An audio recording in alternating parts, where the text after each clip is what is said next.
Good morning.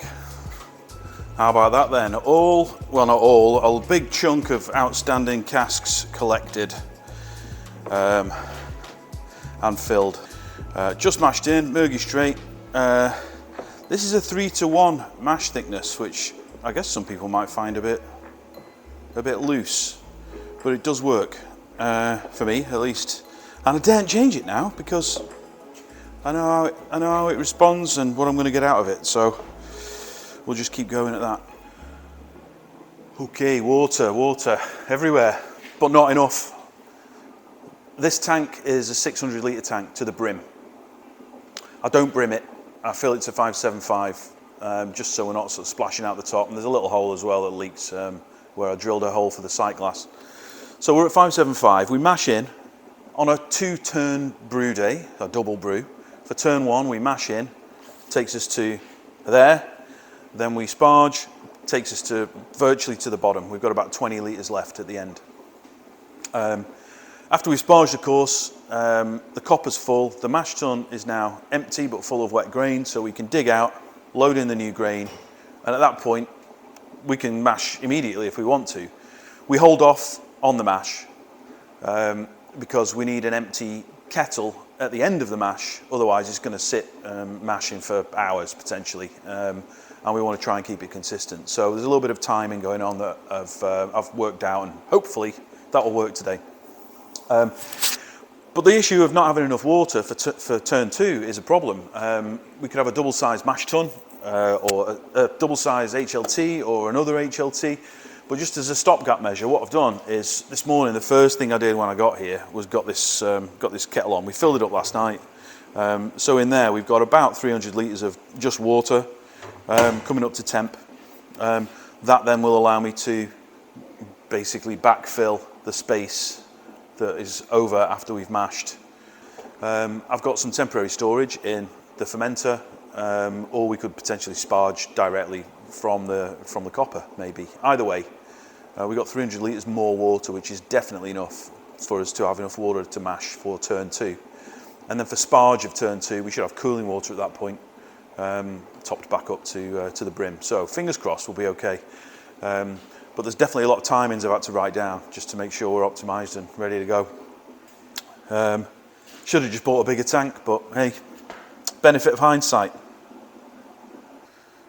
Right, I've been spending money again. Can't help myself. Not much though. Pump Calypse. I've ordered these twice before. One batch of these, and we needed to restock. I only ordered a few to start with, and we needed to reorder. So I've updated them a little bit. If you don't know what these are, you're probably not in the UK, but this is what is fitted to the front of the hand pull. It clips on the handle. And this will face towards the customer so you can see what you're ordering.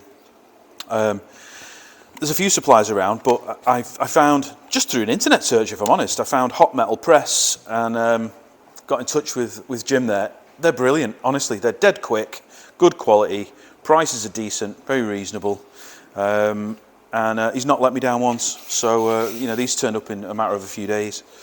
I just sent in my artwork, which I've cobbled together on PowerPoint and Mac preview. I can't afford Adobe yet. I'm working on it. So we put these together on that, and I just sent in my terrible files, and he straightened them out for me and hit print. So yeah, really pleased with them. So thank you, Hot Metal Press. I'll put a link below. As I said, this is not a sponsored commercial. I just like to talk about good suppliers. Second, business cards. I don't really need business cards if I'm honest. We're just dealing with such a small amount of pubs, but I just felt like I needed one, really. It's professional, isn't it? So I had some of these printed up, and they'll probably last me forever.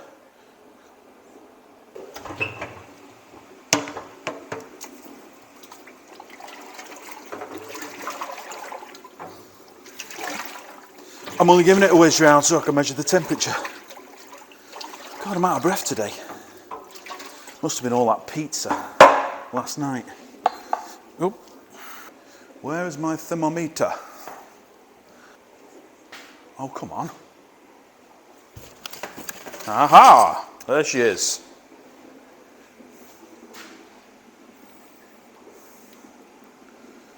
Right, let's see how this water's getting on. We're looking for 70 something. What have we got? Not bad, 51. Lid on, getting there.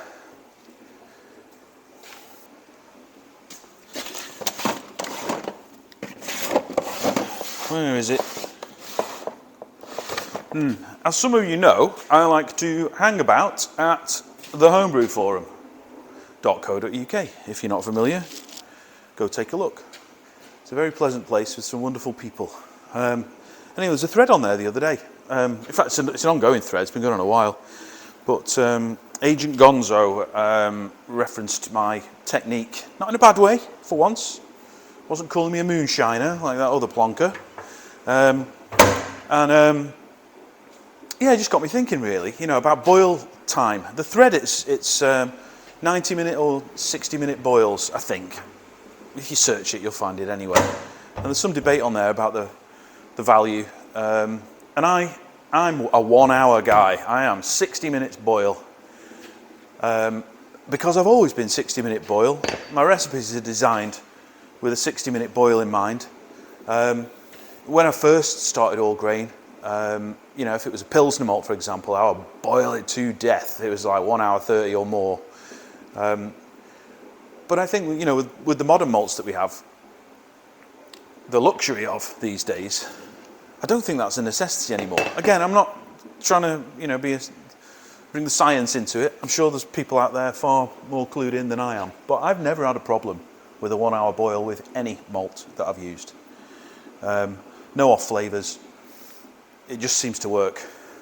So the question for me is, what would I get out of a longer boil? And certainly, common sense says the longer you boil it, you're going to have some different characteristics, right? I think. Think of like making a meal or a stew or a soup or something. And taste it after 15 minutes, half an hour, an hour. I mean, you've not added any more ingredients, but it definitely changes through that period. And I'm sure it's exactly the same when you're boiling wort. So the bigger question for me is 30 minutes, because I can save some money that way. I can chop down. Where is that thermometer? I can cut down on some of the cost. It's half the cost, half the boil, right? There it is. Found it. Half the cost, half the boil. But that would mean rejigging the recipes. Certainly for hop additions and things, I'd need to think about that. And the risk for me, doing a 30-minute boil at full scale, well, my full scale. I appreciate it's not as big as some other breweries out there, but it's a bit of a risk. 8 casks that might not be the same. There may be a noticeable difference with a shorter boil. So I'm just not prepared to risk it. I could do it on my smaller kit at home. I could try a 30-minute boil on my 50-litre kit. But does that scale? I mean, I've got 0.8 square meters of surface area there, letting off steam. It's going to be different, right? So I'm just not going to do it. I found a time that I'm happy with. It's an hour. I'm going to stick with it. So, not sure who posted the thread in the first place, but thank you. Yeah, it really got me thinking. Agent Gonzo was definitely one of the participants. So cheers, buddy. Thank you. The other question was about how aggressive, or the other comment I think was about how aggressive the boil is. And as some of you know, another friend from the Homebrew Forum made this little box of tricks for me here. And if you've not seen the previous video, what we had to start with, and I know this is a bit kind of ghetto, right? But it works. We got 4 13 amp isolators, or switch fuse spurs as they are, one for each element in the kettle. So if I want full power, turn all 4 on. That gives me 12 kilowatts, 3 on each. What I tend to do once I hit that really raging boil is I'll kill 2. I'll knock them off. And that will reduce it to something more than a simmer, but just definitely boiling, and the surface of the wort is moving around. You can see it. There's plenty of steam generated, and I'm comfortable with that.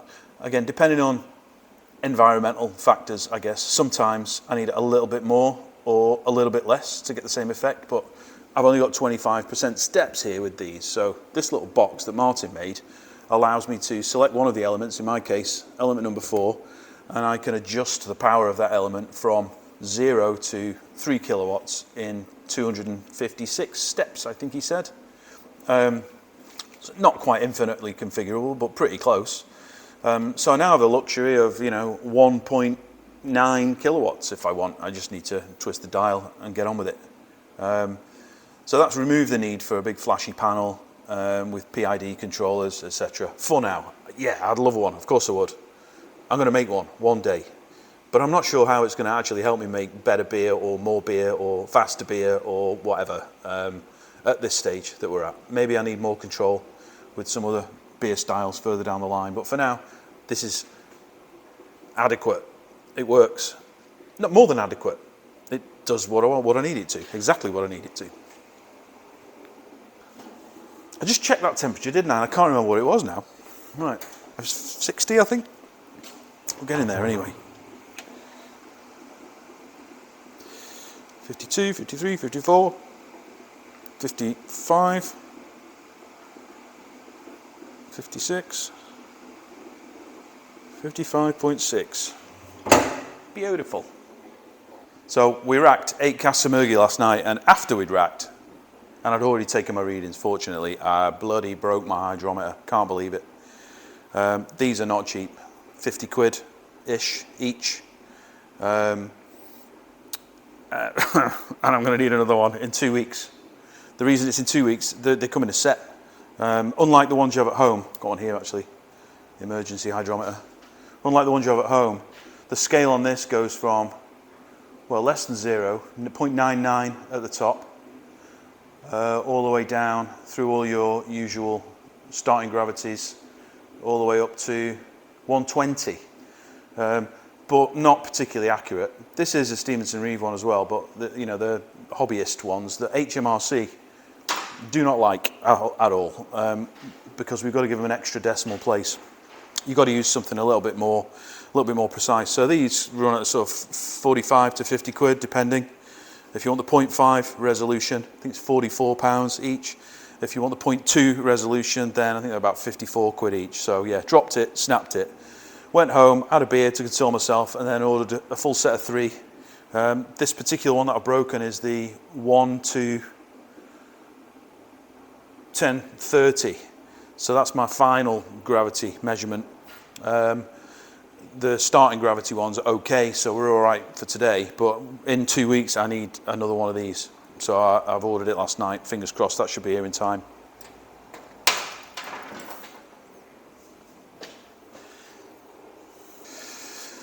Some of you may have seen one of the videos that I've uploaded. It's not got an episode number because it is kind of unique, standalone one. And it was a DVD that a guy called Mike Chalice sent me. He's a member of the Homebrew Forum. It's Coffin Dodger, or CD, for those of you who might not know his real name. And it's a little documentary. It's like a YouTube from before YouTube existed, I called it. And he basically constructed a little one-barrel brewery from stuff that was not really designed to be a brewery, and made some fantastic beer for him and his friends and family. And many years ago, I'll say many, 20 plus 30 years ago maybe, and eventually he's retired from the sport of brewing. Hoped that maybe his family might be interested in taking the kit on or brewing on the kit, but no such luck. So it's available. If you watch those videos, you'll see it.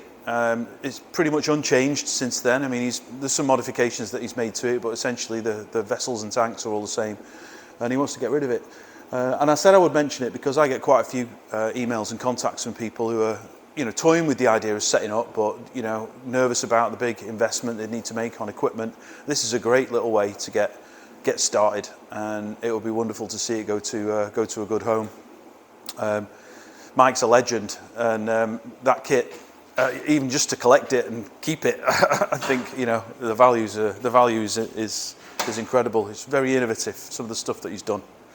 So yeah, if you're interested, ping me a note in the comments or drop me an email at the address on the website, fourpriests.co.uk. I don't know what I was thinking before. Maybe I said it on the video, I don't know, but I was thinking when the sparge when the mash is done, and this is up to temp, I'll sparge directly from the copper, but of course I can't because I need to push it into the copper. Anyway, I think this water's getting there now. If we're up in the 70s, low 70s, I'm going to kill the power and pump it back into the HLT now to replace the mash water that we've had. We've got to be close now. 60... not quite, you know, 60, 67, 68.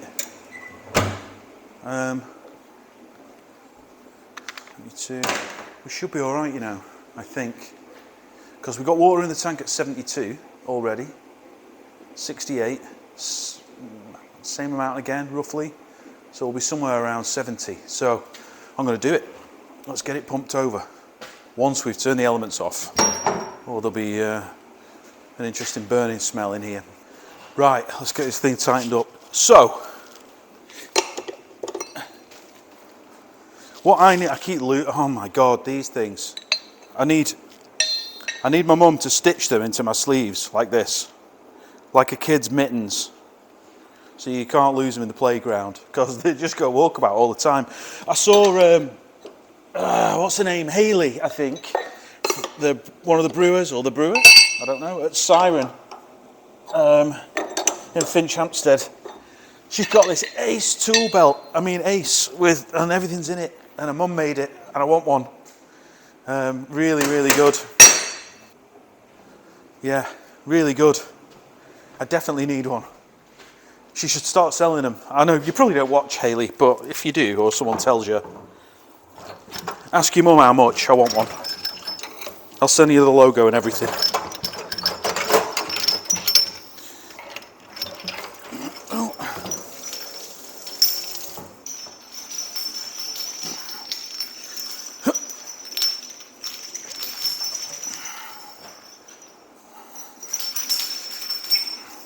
Oakley dokley.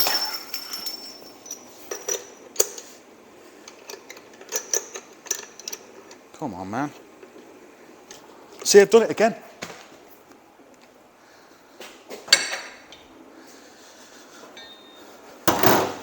Bad idea putting it on the kettle. I've done that before. You pick them up and it's like Indiana Jones, where the guy gets that red hot pendant and it burns it into his hand. I'm going to have one of those one day. Back where they need to be. Tidy board is a tidy mind. Elements off. Pump on. Whoa. It's a bit fast for me. That is. I bought these boots ages ago. They got steel, or I don't know if they're steel, but Kevlar or whatever, reinforced toes. So really for when we're moving casks and kegs around, because they're bloody heavy and they're pointy on the corners.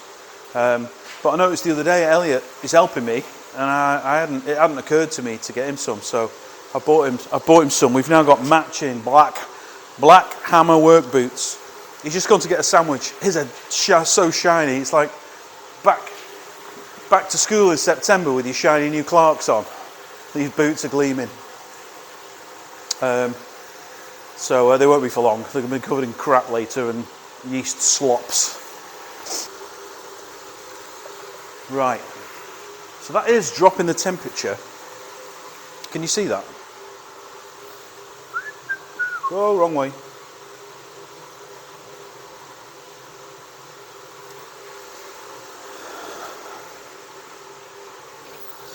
So we're currently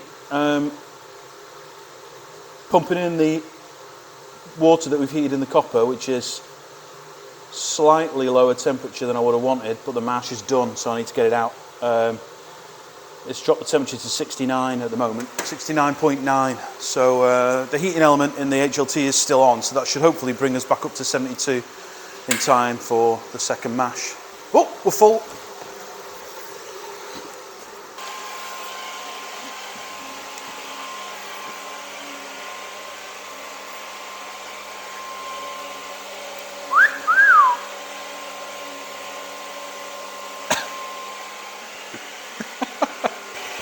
So filling, sparging, the surplus water that we had when we preheated that water in the copper in the kettle, it's now in this big tank. I'm going to put a bit of, it's been cleaned but it's been a while, so I'm going to put a bit of caustic in a minute and give it a good whiz.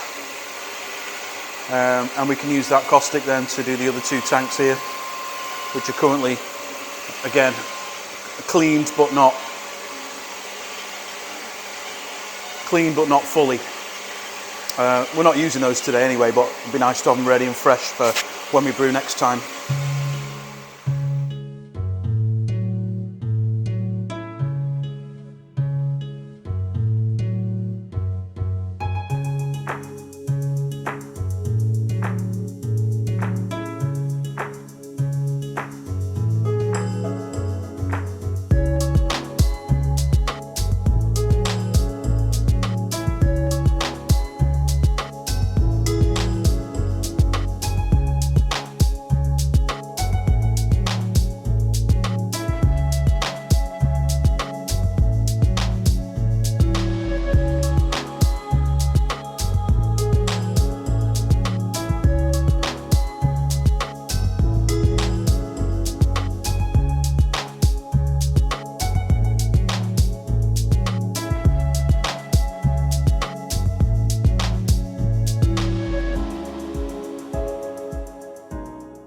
Right, we are just about coming up to the boil. We have filled the mash tun with grain again. It's ready for turn 2. We've given this tank a caustic, needs rinsing. Currently, we've transferred the caustic solution into this tank that's currently cleaning now. And then we'll just give that one a whiz as well. It's already been cleaned, but doesn't hurt to give it another one. Elliot's just nipped off to get some drinks. He'll be back in a minute, but yeah, everything's calm right now and we're looking pretty decent. As far as the water situation is concerned, you can probably see the mark there where we are. So we got plenty of water there and it's already at 72, so we definitely can mash when we want to mash. There's not enough for a complete brew there. We will need to recover the cooling water and then get that up to temp for the sparge. So I'll take another look at the timings, but I think we'll be okay. So at this stage we've got the first 2 hop additions in. The 20-minute is in, the 10-minute is in, and I just agitate the bags a little bit. Obviously we're not throwing them in loose, so just to make sure they've had good contact with the wort, we just move them around. We do the same in the hop stand a couple of times as well. Oops, sorry El, splashed you with napalm. In a few seconds, once the boil's over, we're going to drop down to 78 and we're going to add the final hop addition for this part of the process. Obviously there's another hop addition in the dry hop. So we have 30 seconds before we've got to stop the elements and start cooling down the wort, ready for the hop stand. Obviously the moment I start cooling the wort down, I'm going to be reducing the temperature of the water in this HLT, so we just want to get the mash in first before we add any more water. I need 214 litres. I'm currently at 178. So we're going to be, I don't know, 30 seconds late with stopping. In fact, I'll turn the elements off now. That's the heating elements off.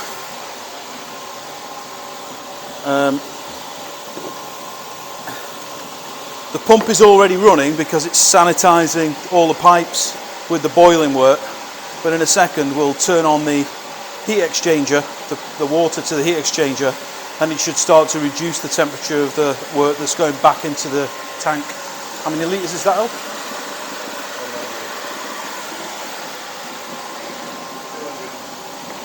Okay, so we're mashed in, more or less. I'll do a temperature check in a second. In fact, let's do that now before we do anything else. We're mashed in. I've just used slightly less water than the 214 litres that the recipe calls for, because I'm not sure if that might have us overshoot the temperature. We're bang on, well, 66.4, yeah. So I daren't really put any more hot water in, because that's going to throw us too high. So we're going to go with 210 litres, I think. Is it 210? Just over 200 somewhere. Means the mash is ever so slightly less loose than the other one, but it's close enough that no one will really notice. Okay, there we're on. Right, next we need to get this wort cooled down. So we turn on the supply. You can time it in a minute, but it doesn't really matter. It's whenever it hits the numbers. So we've got water running through now. I've just turned on the supply of cold to the heat exchanger, and I've also got an isolator the other side which controls the flow of water into the HLT. We actually got down to quite a bit left actually. Must be at least 100 litres in there. Anyway, we're filling that now with the coolant. We've turned the elements off, and our job now is to get this down to 78 degrees so that I can get that hop stand addition in. It's not instant, unfortunately. I wish it was. Quiet, innit? Quiet. This is the calm before the storm, I think. So we are mashed in. Turn 2. Turn 1 in the kettle, hop standing. That's got another 20 minutes or so to go. Then we'll transfer into the fermenter, which has now been sanitized as well. We're piped up, ready to go. As soon as that's empty, that should coincide with the end of the mash, and we can start the sparge. I've currently got in there, how much is that? About 200 and a bit litres at 74 degrees currently. As not expected, when we were dropping the temperature of the kettle down to 78, actually we were getting really hot water out. You could see the steam coming out of the lid, which is quite unusual. But when we start the transfer from the kettle into the fermenter, we're going to get a lot of water in there, which we can use to sparge if the temperature looks okay. If not, we're going to have to dump some, or actually what we won't dump, what we'll do is we'll fill one of these tanks here, which have now been causticed, but do still need a rinse. Well, this one definitely needs a rinse. So we can use the water for cleaning. None of it will go to waste. I'm not going to put it down the grid unless I can really avoid it. Right, still transferring. Mash has been 1 hour, but we're almost at the bottom of the kettle. Just done a gravity check on turn 1. It's exactly 20 degrees. 10, 30, 5, 6, 7. I would call that 10:38 on the money. Right, transfer is nearly complete. Turn 1, this is. You can see the elements in the bottom. Taking the hot bags out now because they were just swinging in free air. They've pretty much given up everything that I needed them to. Mash is complete, 1060 in there right now, which is exactly what we need. I'm hitting all the numbers today, and I don't know why. I think because I'm actually concentrating for once, and I've got Elliot here telling me what I should be doing and what I shouldn't be doing and when I should be doing it. We're going into there at the moment at about 21 degrees. The moment this finishes, she gets a quick whiz round, quick clean, pressure wash, just really to get the crud off the elements, and then we'll transfer turn 2. My apologies, microphone batteries run out, so sorry if the sound quality has changed. It is currently 10 past 6. Hop stand is on. All we've got to do now in about 25 minutes is transfer into the big tank, wash the copper, get out of here. So, making really good time. I'm so surprised. Double brew. I was expecting to be here till about 10, honestly. A few other things have happened today. Jack came round from the King's Lock with a couple of buddies in tow, who I see in there when we deliver, and it was inquiring about the American Pale. Truthfully, we accelerated the keg idea. We had kegs, as you know, we'd not done anything with them, but it was really Jack that wanted a keg beer from us, so that's why we pushed ahead with it. So I was really hoping and praying that they would like it in there. I just wasn't sure the carbonation was right yet. They've only been on the rig since about Tuesday, and I was giving them a gentle carb rather than a hard forced carbonation. So, but he was insistent he wanted to try it, and I've not got a tap here, so I sold him one. And Elliot dropped it off down there. They put it on immediately, and it's great. They're happy with the carbonation, like the beer. Very pleased with it, so fantastic. So it is now on at the King's Lock, and its name, should you wish to go down and have a look, is, if you remember, it was Medius Vicus, which I said look it up, it's a Roman thing. And then I was down with Sean at Tom's Tap in Crewe at Sean the Brewer, bouncing some names around for ideas, and Sean came up with this one, and I thought, why not? It's perfect. Get Locky. 5.8, American Pale, Cascade, bit of Citra. It's a lovely beer. I've had a little sample at home last couple of days, make sure it was, for quality purposes, you understand, making sure it was up to scratch. I like it. At 5.8, it's a bit strong for me, actually. I'm a bit of a wuss. I like my 4%. I didn't used to, but I do. And this 5.8, it's not session beer, as you can expect. So, fantastic. Oh yeah, baby. Southwest Beer Club. Thank you, Adam Phillips and friends. They've only gone and brewed a tribute and sent me one. Murky Street. I don't know if that's intentional, but it's brilliant. Thank you. I can't wait to drink these. I'm definitely going to do a side-by-side with the Murky Straight and the Murky Straight, and I will video it. I've run out of day today, though, unfortunately, and I've got to drive home, so I'm not going to start now. But in the very near future, I'll take the Murky Straight down the pub, and we'll do a side-by-side. If they'll let me drink my own beer in there, I'm sure they'll be all right with it. But these look amazing. Thank you, guys. I really appreciate it. You didn't have to send them. I've had a few beers through the post lately.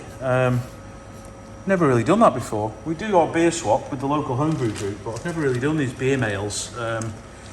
So it's really putting some pressure on me to get some bottling underway. And you will see inside the mash tun, currently just in hot water, but will be some cleanser, some caustic or something. I'll take a look in a minute. You probably can't make it out, but that is a 6-head bottle filler. And I'll be speaking to Adrian at Staffordshire Brewery early next week, hopefully, or mid next week, when I'm back from my travels again, to try and get some bottles organised. So watch this space. Don't chase me, it'll happen when it happens, but we'll definitely be testing some bottles over the next couple of weeks, and then if all goes to plan, we'll get a full production run going, 500 bottles or something. We'll get them done, and I can start posting you guys. Thank you.